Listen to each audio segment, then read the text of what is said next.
emotions, there was joy and everything. Fundamentally, I think it is all about training the mind through the body. You can train your mind through the body and the powerful use of expressions. And in that sense, I think for us, what we understood or what we realized, the use of all senses.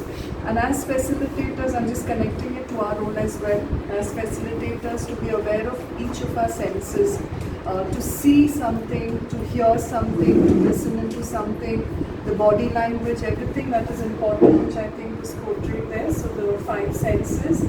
There's a lot of harmony and beauty in what was done, right? As facilitators, I think, I don't know, I just connected it to that point on ecosystem, where it's the entire picture and everything as a whole, and there's so much of harmony. Relating to that would be synchronization, coordination, and the connect that happens between the performer and the audience. And as a facilitator, the connect is very important. It was a soulful experience. So whatever you do to bring it out from yourself, from within in, that's being mindful. I think, awareness of your own self brings about awareness about others, and that is the experience, overall experience. The performer here was not consumed by emotions, so it brings us back to that quote which we all had, the midwife, to be detached. And I think that plays a role here, where as a facilitator, you're not consumed by others' emotions, but you're aware and you take it from there.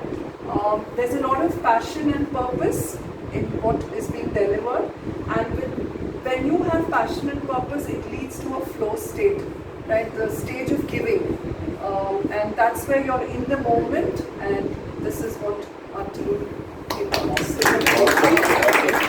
All I could see was emotions, right? I mean, I understand that she's portraying the emotions, but she's not consumed by it. I want to just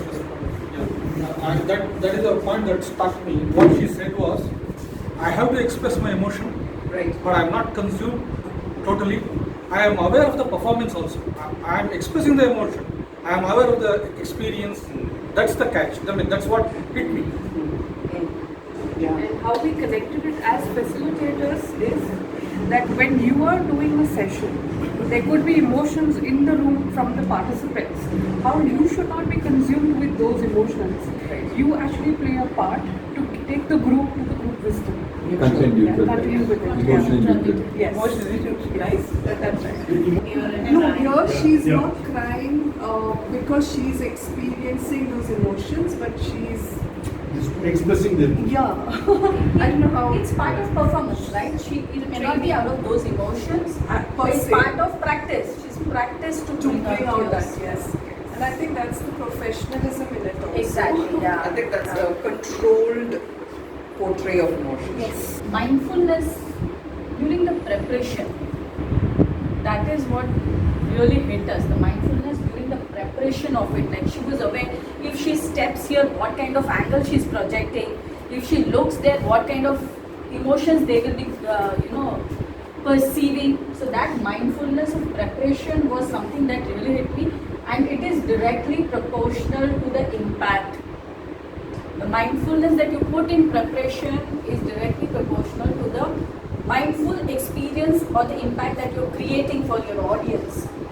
And you already said harmony. We chose the word unison of all the faculties. Instead of harmony, we thought unison sounded a little more correct for this. So unison of all the faculties are involved not only in the performance but during the practice also. And then the depth of the subject may not be what it meets our eyes. Then we came across about talking about simple things like making food every day for a homemaker. What you see is just a daily food that comes to you, but then lot of other preparation, emotions, mindfulness have gone into it, nutrition level, taste, etc., etc. So many things, time, resources. So that is what really struck us. And then multisensory experience she's already said about. Again, to the same thing, preparation and execution both have to be multisensory in order to make it completely mindful for us as well as the people you're impacting. Have I missed anything? think that's it. Thank you so much for the video. I think she was a brilliant artist and so confident and loved everything about her, and it was wonderful to watch it. So I think we're all being facilitators more or less in the same boat. So yes, we also mentioned about the 5 senses, being mindful and being aware of every sense, whether it's light, the sound, the body, the movement, and even the small that one sound that comes from the thing, even that she has to hear that and then perform. And how she brought about a balance in all of that. So even in the 5 senses, to have that balance, and not like you were just mentioning that, not letting one emotion or one thing take over, not letting one sense take over the performance. I think there was a complete balance there throughout the narration. And what we were also impacted by was the transformation, which was very subtly portrayed right from the beginning, when she was just without no makeup, and while she was talking, and whoever came up with the idea of trying, but the end of it, without us realizing, she's just transformed into this other person, and she did it so seamlessly. And that was also something that we could learn, like as a facilitator as well, to say that from when we're starting, like literally with no makeup, and when we finish, and how we look completely different with all the makeup, the facilitator can provide for the thing. Yeah. Yes. Few of us felt maybe it would have been a little bit shorter. That was the only thing that, because we got the idea. I mean, she was very impactful, and we got it right in the first 5-10 minutes. So that was the only thing, but otherwise, totally loved it. Yeah. I think I have covered. Visualization, transformation, movement, and the constant practice, like how she mentioned that you have to practice, and I guess that is why we perfected. It's a very old saying, we don't have to repeat it. So, yeah, that's it. Thank you. Can I just add on to one of those points she said on transformation, not only as a facilitator, but I think as an audience when we were watching, the transformation in each one of us from the beginning to the end. And I think, again, as a facilitator, what is the change you bring into your participants from the beginning to the end? So that's about facilitation, transformation, not only the facilitator, but And the impact was the audience was also fully mindful watching the video. I noticed all of you were. Couple of factors you see, she mentioned about this different forms of expression, Nritya, Vinaya, Natya. So that is also an aspect. Then also forms of expression, like the emotion, the body, the dress, and the voice or the music. So it takes the whole composite when you do something. I think that's the other thing. And give a little thought of the various metaphors which have come, which are not necessarily, it just came as part of it. Like the usage of mirrors in that lady without agency that she mentioned. I think you were not able to hear clearly. So when you look at the mirror, it's a reflection. And when she's there, only the audience, they can see only some part of it. There are various dimensions of ourselves. So when we look at the mirror, it can only reflect only that which is there. And only that you can see. But there are other aspects. So those are some interesting metaphors which came about from her own expression. But thanks, very beautiful. I have a question. Since all of you are facilitators, now in your group, for instance, she mentioned that in 5 minutes they got it. Because she is a dancer and she's a dancer. So they found it a little bit too long. So as facilitators, would you be able to identify in your group of people who already knows the content and whose attention span you can gauge and thereby facilitate the whole session?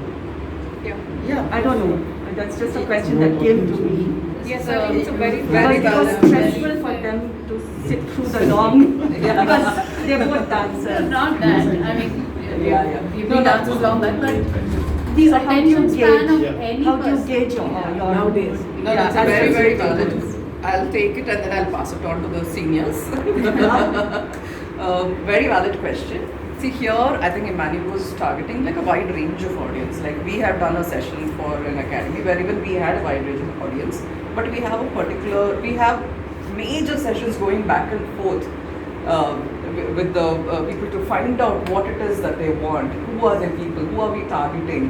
You know, we get a lot of information about who it is that we're facilitating for.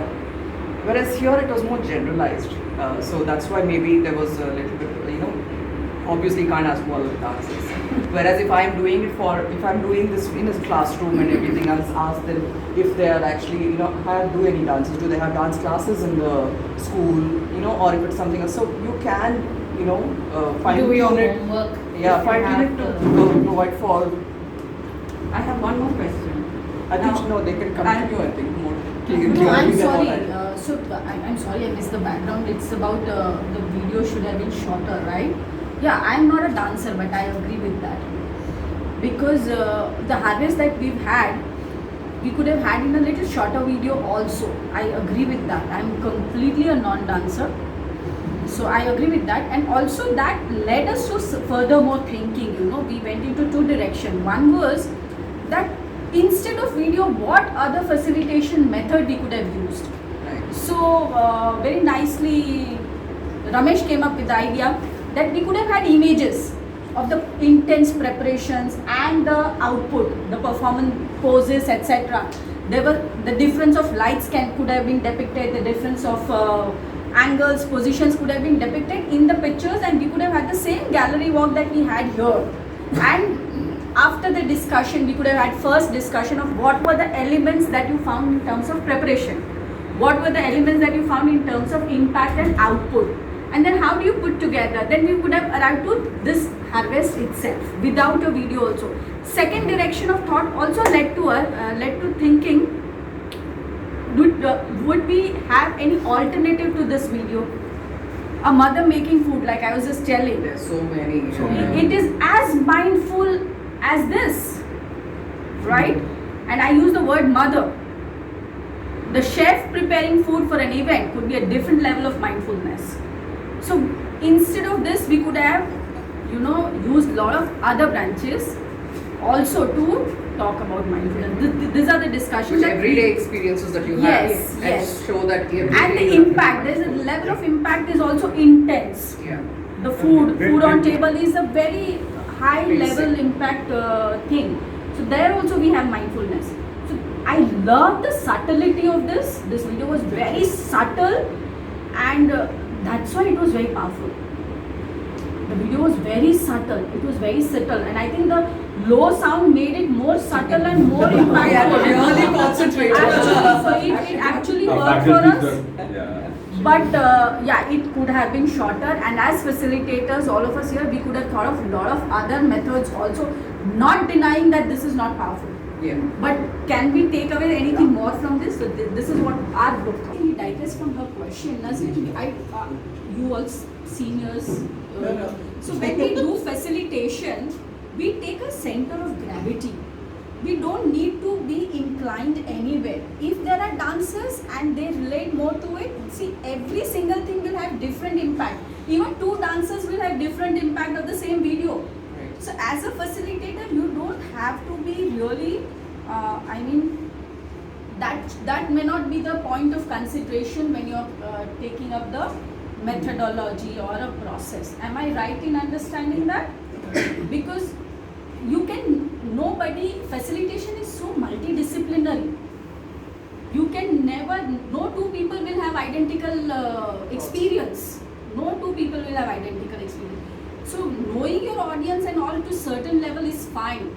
What outcome you want, I think if you're clear about that, then That's what matters. yeah, that's what matters. And I think it's just the length of the video, otherwise it was very subtle, very impactful, whether a dancer or a non-dancer. Yeah. So even if you didn't know audience, it didn't matter. Yeah, what I liked about the video is the entire aspect of mindfulness. The way how it's been connected to the way how a dance culture, the dancing is theme. The entire theme, beautifully done. Right from the 4 words that she selects, where she starts off, moves on to the transformation what she brings in at the end. And it talks about synchronization. talking about how you synchronize with music, how you synchronize with yourself, your body, your expressions. I think that was beautifully done. Amazing video, I would say. Hats off to you all to putting it together. Yes. A lot of effort coming. But I would agree also to shorten it a little bit, because even for a leader to sit and watch, let's say you take this to a corporate, even for a leader to watch for 22 minutes is going to be really tough. No way. Yeah, so try and bring it to a little bit lower limit. I think that's the essence of it. Modify it and bring it across. I think it would be a brilliant video to watch. Yeah, true. It's all about input versus output. Yes. This much of time, are we getting that much of output, or can we have the same output in a shorter time? So this video has generated so much more discussion beyond that and about facilitation and how we would do it, what other ways we can do it. I mean, I think that's where the richness and the harvesting of the group wisdom is really happening right here. That's and right. it's so brings a lot of joy to my heart to see all Yeah, this and just being discussions. cognizant of the time, maybe